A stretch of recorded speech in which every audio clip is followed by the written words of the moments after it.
40s of the classical মার্ক্সবাদের যে যুগ, তারপরে নতুন যে মার্ক্সবাদী বিতর্কের যুগ, প্রত্যেকটা মার্ক্সবাদের প্রত্যেকটা গুরুত্বপূর্ণ বিষয় নিয়ে পরবর্তীকালে মার্ক্সবাদীদের মধ্যে যে ডিবেট, সেটা একটা বিপুল জগৎ, বিশাল জগৎ, অ্যাডভেঞ্চার উপন্যাসের মতো ইন্টারেস্টিং। আমি দু একটা লেকচার দিয়েও ছিলাম, কিন্তু সে সমস্ত তোমাদের সিলেবাসে নেই এবং সেটা এখানে বলার অবকাশও আমার নেই। সেই জন্য মার্ক্সবাদীদের এই যে জাত নিয়ে যে ব্যাখ্যা, সেটা পরবর্তীকালের মার্ক্সবাদীরা যে সবাই মেনেছেন তা কিন্তু নয়, সেটাও তোমাদেরকে আমি বলছি। কিন্তু আমি আবার বলছি যে সেই আলোচনার মধ্যেও আমি যেতে পারছি না, কিন্তু এটা একটা প্রশ্ন হিসাবে তোমার লিখে রাখা দরকার।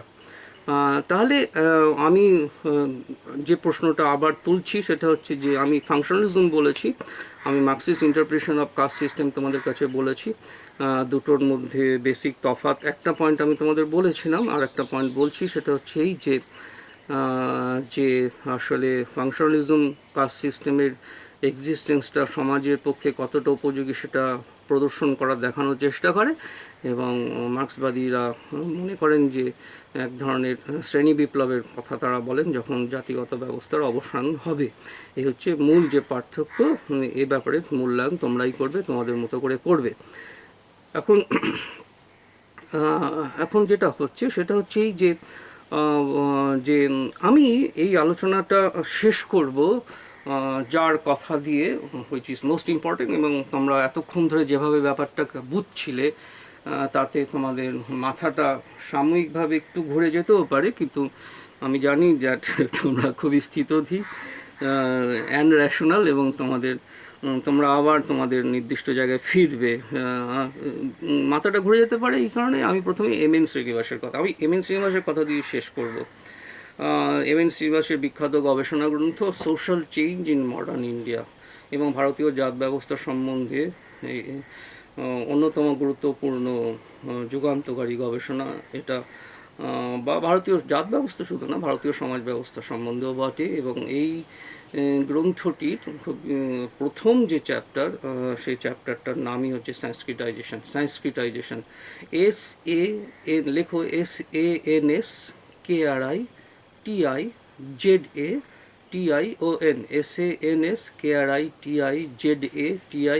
সংস্কৃতাইজেশন। একে আমরা বাংলায় বলবো সংস্কৃতায়ন। তো এম.এন. শ্রীনিবাস সংস্কৃতায়নের ধারণা আনেন। আসলে এম.এন. শ্রীনিবাস সংস্কৃতায়ন ধারণা আনতে গিয়ে অনেক ধারণা নিয়ে আসেন কাস্ট সিস্টেম সম্বন্ধে, এবং কাস্ট সিস্টেম সম্বন্ধে এতক্ষণ যে আমরা আলোচনাটা করছিলাম সেই আলোচনাটাতে কতগুলো নতুন দিক উন্মোচিত হয় এম.এন. শ্রীনিবাসের লেখার দ্বারা, সেইটা আমি তোমাদের কাছে এখন বলছি। এম.এন. শ্রীনিবাস যেটা দেখান তার গবেষণার ভিত্তিতে, সেটা হচ্ছে এই যে যদিও জাতিগত পরিচিতি জন্মগত সূত্রে আমরা পাই, যেটা আমরা প্রথমে বলেছিলাম জাত ব্যবস্থার বৈশিষ্ট্য প্রসঙ্গে, কিন্তু তার ফলে আমরা জাতিগত পরিচিতিটা কখনো পাল্টাতে পারি না। কিন্তু এম.এন. শ্রীনিবাস দেখান যেটা, যে আসলে মানুষ তার জাতিগত পরিচিতিটা পাল্টাতে পারে, এইটা এম.এন. শ্রীনিবাস দেখান। এখন মানুষ জাত মানেই তো জন্মগত সূত্রে প্রাপ্ত, মূলত পিতার সূত্রে প্রাপ্ত আমার পরিচিতি, তাহলে সেটা আমি আবার পাল্টাবো কী করে? এবং তুমি দেখবে তোমার আমার জীবনে এগুলো সাধারণভাবে মিলছেও না, এই এম.এন. শ্রীনিবাসের কথাটা। সেই জন্য এম.এন. শ্রীনিবাসের কথাটা খুবই গুরুত্ব দিয়ে শুধু না, খুবই কশাসলি বুঝতে হবে যে আসলে এম.এন. শ্রীনিবাস কী বলতে চাইছেন। প্রথমেই তিনি বলছেন সেটা হচ্ছে এই যে মানুষ তার জাতিগত পরিচিতিটা পাল্টাতে পারে, এটা বলেই তারপরে তিনি বলছেন যেটা, কিন্তু তার মানে এই না যে ভারতীয় সমাজ ব্যবস্থায় স্থিত জাত ব্যবস্থার প্রধান বৈশিষ্ট্যগুলো তার দ্বারা কোনোভাবে ক্ষুণ্ণ হয়। আমি আরও দুবার বলছেন যে ভারতীয় সমাজ ব্যবস্থায় মানুষ তার জাতিগত পরিচিতি পাল্টাতে পারে, কিন্তু তার মানে এই না যে ভারতীয় সমাজ ব্যবস্থায় জাত ব্যবস্থার যে প্রধান বৈশিষ্ট্য, সেই বৈশিষ্ট্যগুলোতে কোনোভাবে হাত পড়ে, সেগুলো কোনোভাবে পাল্টায়। তার মানে এতক্ষণ ধরে আমরা যে কথা বলছিলাম জাত ব্যবস্থা সম্বন্ধে, সেটা সম্পূর্ণ এম.এন. শ্রীনিবাস মেনে নিয়ে উনি শুধু আরও কতগুলো নতুন পয়েন্ট অ্যাড করছেন। উনি বলছেন, আমি আবার বলছি, ভারতীয় সমাজ ব্যবস্থায় জাতির যে সংজ্ঞা, সেই সংজ্ঞা আমরা দেখেছি জন্মগত সূত্রে প্রাপ্ত কতগুলো পরিচিতি, যেটা মর্যাদা সূচক, যেটা আমি পাল্টাতে পারছি না, বলছেন এটাই ভারতীয় সমাজ ব্যবস্থা, এটাই ভারতীয় সমাজ ব্যবস্থার বৈশিষ্ট্য। শুধু এর সাথে আরও কয়েকটা অ্যাড করতে হবে, সেটা হচ্ছে স্পোরাডিক্যালি, মানে একই সঙ্গে ইতিহাসের চলমান ধারায় স্পোরাডিক্যালি মানে বিচ্ছিন্নভাবে।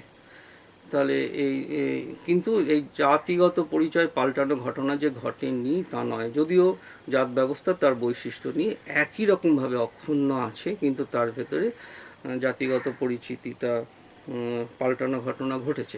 এখন জাতিগত পরিচিতি আমি কি করে পাল্টে দিতে পারি, সেটা অনেকভাবে হতে পারে। শ্রীনিবাস তার উদাহরণ দেখাচ্ছেন। তোমরা তোমাদের জীবনের অভিজ্ঞতা, যেমন ধরো দেশ যখন ভাগ হলো, বাংলাদেশ থেকে এদেশে যারা এলেন, বাংলাদেশে তাদের যে জাতিগত পরিচিতি ছিল, এখানে এসে তিনি যদি তার জাতিগত পরিচিতিটা পাল্টান, মানে উনি যদি অন্য কিছু একটা বলেন তার জাতিগত পরিচিতি, এবং সেন্সাস মানে জনগণনা যখন হচ্ছে, সেই জনগণনায় তিনি যে মুখের কথাটা বলছেন সেটাকেই যদি মেনে না হয়, তাহলে তার জাতিগত পরিচিতি পাল্টে গেল।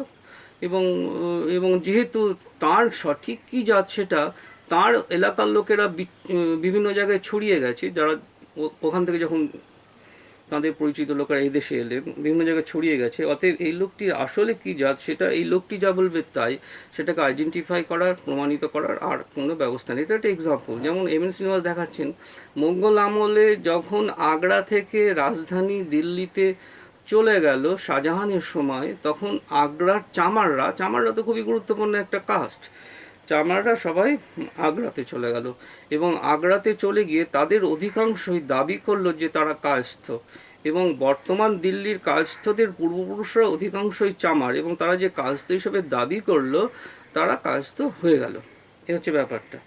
তো এইরকম বা বা দেশের মধ্যে সবসময় একটা অঞ্চল থেকে আর একটা অঞ্চলে মাইগ্রেশন থাকে, দেশভাগ না, অন্যভাবেও মাইগ্রেশন থাকে। সেটা হচ্ছে একটা অঞ্চল থেকে আর একটা অঞ্চলে মানুষ চলে যায়, এবং সেটা আবার অসংখ্য কারণ থাকে, কিন্তু কেউ যখন একটা অঞ্চল থেকে আর একটা অঞ্চলে চলে যাচ্ছে, তখন সেই অঞ্চলে যে জাতটা বেশি ক্ষমতাশালী, সে চাইবে সেই জাতের পরিচিতিটা পেতে তার আগেকার অঞ্চলে যে জাতটা বেশি ক্ষমতার অধিকারী ছিল, সেই পরিচিতিটা যদি তার থেকেও থাকে, তবু সে সেটা পাল্টাতে চাইবে।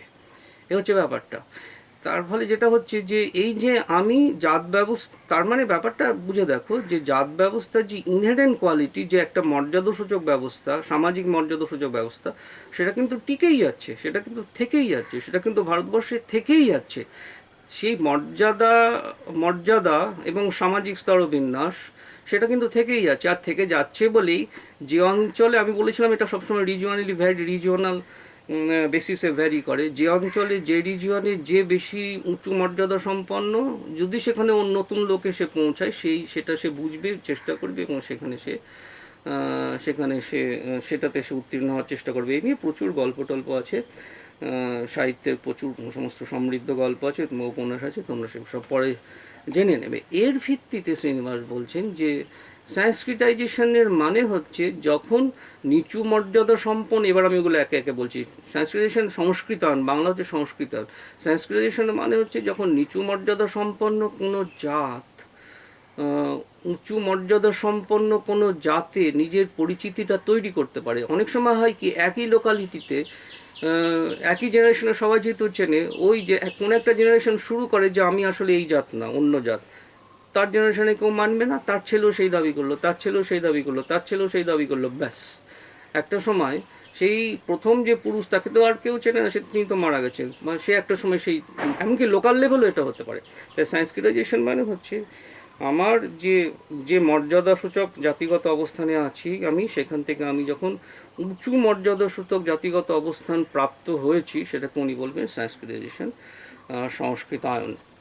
এই এক দুই এবং শ্রীনিবাস দেখাচ্ছেন যে এটাও হতে পারে যে সেই লোকটি ডিসংস্কৃতাইজেশন হয়েছে, মানে সে যে জাতিগত পরিচিতিটা অর্জন করেছিল সেখানে তার কোনো লাভ হয়নি, সুবিধা করতে পারেনি, সে আবার তার আগের জাতিগত অবস্থানে ফিরে এসেছে, এই যে পূর্বের জাতিগত অবস্থানে ফিরে আসে, এই ঘটনা ভারতবর্ষে সবসময় ঘটছে, মানে আজকেও ঘটছে, প্রত্যেক দিনই ঘটছে। পূর্বের অবস্থানে ফিরে আসা, সেটাকে এমএন শ্রীনিবাস নাম দিয়েছেন ডি মানে নিচের দিকে আবার ফিরে আসা, ডিসংস্কৃতাইজেশন, মানে আমি সংস্কৃতাইজড হয়েছিলাম, আমি আবার নামলাম, ডিসংস্কৃতাইজ হলাম। এটা হচ্ছে আর একটা ধরন।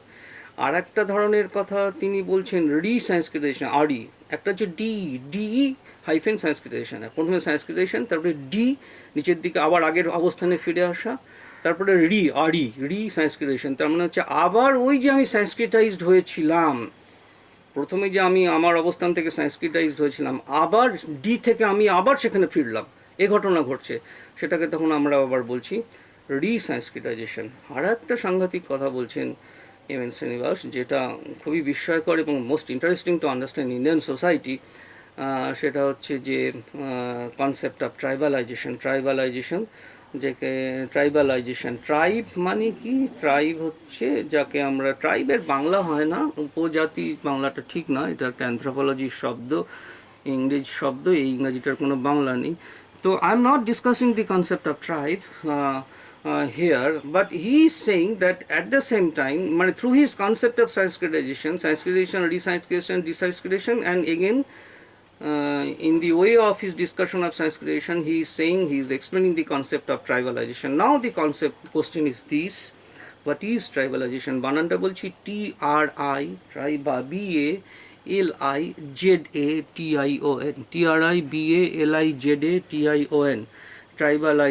ট্রাইবালাইজেশনকে আমি বাংলাতে ট্রাইবালাইজেশনই বলতে চাই, যেহেতু আমি আবার বলছি ট্রাইবের কোনো সঠিক বাংলা হয় না, যদিও সেটা আমরা উপজাতি বলি, কিন্তু তারা একটা জাতি কেন হবে সেই প্রশ্নটা সমাজবিজ্ঞানীরা এখন তুলেছেন। উপমান যেন নিচু ছোট, কিন্তু সেটা আমরা বলতে জানি, অর্থাৎ ট্রাইবালাইজেশন। তার মানে কোনো একটা, আমি তোমাদের বলেছি যে কাস্ট সিস্টেমটা হিন্দু ধর্মের অন্তর্গত ব্যক্তিদের সমাজ জীবনের বৈশিষ্ট্য। তার মানে ভারতের সমস্ত ট্রাইবই কাস্ট সিস্টেমের মধ্যে নেই, যেহেতু কোনো ট্রাইবই হিন্দু নয়। অতএব ট্রাইবালদের ভেতরে caste division, caste system, caste disparity ইত্যাদি কিছু নেই। তাই যদি হয় তাহলে ট্রাইবালাইজেশন মানে হচ্ছে যে কোনো একটা কাস্ট পিপুল মানে হিন্দু যে অসংখ্য জাত, তার ভেতরে যারা আছে তাদেরকে আমরা বলছি সমাজবিজ্ঞানের ভাষায় caste people, CAST, caste hyphen people, caste people. কোনো একটা কাস্ট পিপল এমন একটা জায়গায় গেল যেখানে ট্রাইবালরা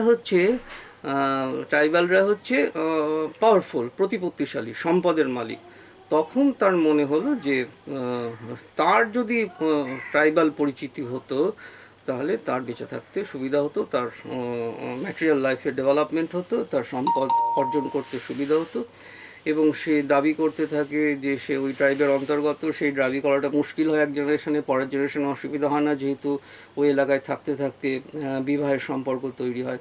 এইভাবেই ট্রাইবালদের মধ্যে অনেক সময় দেখা যায় যে সন্তানের the body color or the hair color or the face cutting is absolutely different, যেটা হচ্ছে অ্যানথ্রোপোলজির অন্যতম বিষয়, যেটার মধ্যে আমি যেতে পারছি না। কিন্তু সেই কাস্ট পিপল আলটিমেটলি ট্রাইব হয়ে গেল, ট্রাইবালাইজেশন। জেনারেলি ট্রাইব হলে আর ফিরে আসাটা উদাহরণ প্রায় নেই, আমরা বলতেই পারি। এ হচ্ছে পুরো ব্যাপারটা কাস্ট সিস্টেম সম্বন্ধে। This is a kind of theoretical discussion. তাহলে আমি যেটা আজকে করেছি সেটা হচ্ছে আমি কাস্ট সিস্টেমকে ডিফাইন করার চেষ্টা করেছি, এবং সেই ডেফিনেশনটা আমি দেওয়ার চেষ্টা করেছি বিভিন্ন ফিচার্সের ভিত্তিতে। এবং কাস্ট সিস্টেমকে ডিফাইন করার আগে কাস্ট সিস্টেম সম্বন্ধে কতগুলো বেসিক নলেজ আমি তোমাদেরকে দেওয়ার চেষ্টা করেছি, এবং তারপরে আমি বর্ণ এবং কাস্ট ব্যবস্থার মধ্যে ডিফারেন্সটাকে বলার চেষ্টা করেছি। তারপর আমি কাস্ট সিস্টেম সম্বন্ধে ফাংশনালিজম নিয়ে আলোচনা করার চেষ্টা করেছি।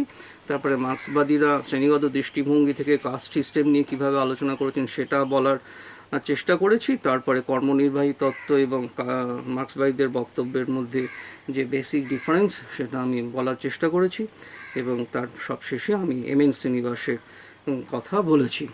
এই মূলত বুঝতেই পারছো অনন্ত সমুদ্রের মতো, মোস্ট ইন্টারেস্টিং অলসো এই থিওরিটিক্যাল ডিসকাশন। কিন্তু আমি তোমাদের এই মুহূর্তে যা প্রয়োজন সেটুকুই তোমাদের বললাম। এর পরের যেটা, এটাকে তোমরা পার্ট 1 হিসাবে লিখে রাখতে পারো। পার্ট 2-তে আমি বলবো pre independence India and Indian caste system, and part 3-তে আমি বলবো post independence India and Indian caste system. তোমরা সবাই ভালো থাকো।